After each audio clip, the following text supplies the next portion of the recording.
Hello team Nepal, के छ हाल खबर? आशा राख्छु ठिकै छ होला। आजको म्याचमा यस्तो 4 रनले पराजित हुनुभएको दुःख लागेको छ, तर आफूहरू धेरै राम्रो प्ले गर्नुभएको रहेछ। अब म यहाँ लिस्ट लेखेर राखेको छु, कसले कति रन बनाएको छ। आफूहरू पनि सबैजनाले हेरिसक्नुभयो होला, तर म पनि लेखेर राखेको छु। तपाईँले देखाउन चाहन्छु र भन्न पनि चाहन्छु। बुर्देल दाईले 16 बलमा 29 रन बनाएको रहेछन् र आशिष दाईले 7 रन मात्रै। त्यसपछि दिपेन्द्र सिंह ऐरीले 28 बलमा 44 रन राम्रो पाली खेलेको रहेछन्, धेरै राम्रो। र हाम्रो क्याप्टन पौडेल दाई, रोहित दाई 34 बलमा 39 रन र आरिफ दाईले 8 बलमा 10 रन बनाएको रहेछन्।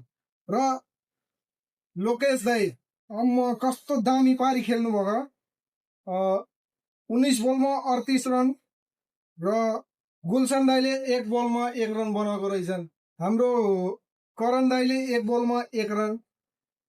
यस्तो राम्रो पारी खेल्दाखेरि 4 रनले पराजित हुनु हाम्रो